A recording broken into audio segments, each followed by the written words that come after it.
नमस्कार दोस्तों, welcome to all of you in Anupam Abhiyan. आज की चर्चा में हम ये डिस्कस करने वाले हैं कि जो रूस और यूक्रेन का युद्ध है, जिसको 2 वर्ष से ज्यादा हो गए हैं, जिसका परिणाम ये देखने को मिल रहा है, रूस में जो सैनिक है उनकी भारी मात्रा में कमी देखी जा रही है। रशियन गवर्नमेंट और रशियन आर्मी अलग अलग तरीके से संसार के अलग अलग देश के युवाओं को ये प्रोत्साहित कर रही है, ये रिक्वेस्ट कर रही है कि वो रशियन आर्मी ज्वाइन कर लें, और इसके लिए वो अलग अलग तरीके से, चाहे सिटीजनशिप हो, चाहे सैलरी हो, अलग अलग तरीके के इंसेंटिव ऑफर, या कि आप सेटल भाषा में बोलिए तो लालच देने का प्रयास कर रहे हैं।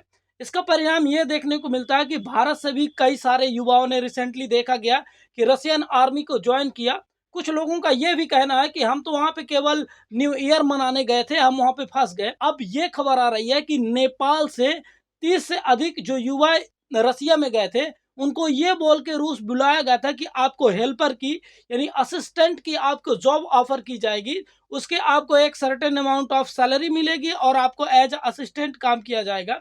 ये बोल को उनको गलत तरीके से फंसा दिया गया और उनको रशियन आर्मी ज्वाइन करा दिया गया। 5-6 जो नेपाली युवा हैं, उनका कहना है कि हम 30 लोगों का ग्रुप था, जब हम रूस में आए थे तो हमें ये बोला गया था कि आपको एज अ हेल्पर यानी एज अ असिस्टेंट काम करना पड़ेगा, और उनको झूठ बोल के रशियन आर्मी ज्वाइन कराया गया। 30 में से अब हमारी संख्या 5 ही बची है, बाकी 25 लोग कहाँ गए, उनकी मृत्यु हो गई, क्या हुआ, इसके बारे में हमें कोई खास खबर नहीं है। उन्होंने नेपाल का जो दूतावास रूस की राजधानी मॉस्को में है, उनसे भी रिक्वेस्ट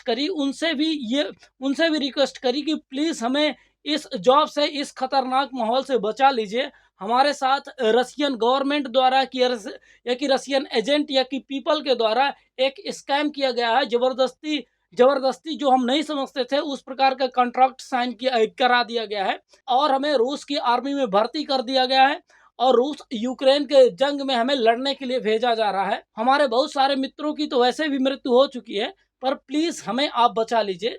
जब उनको नेपाल के दूतावास से कोई विशेष सहायता नहीं दिख रही, उन्होंने भारत सरकार और भारत के दूतावास से रिक्वेस्ट की है, जो रूस में है, कि प्लीज हमें इस युद्ध से बचा लीजिए। हम युद्ध नहीं करना चाहते, हम यूक्रेन के अगेंस्ट रशिया के लिए युद्ध करने में कोई इंटरेस्टेड नहीं है।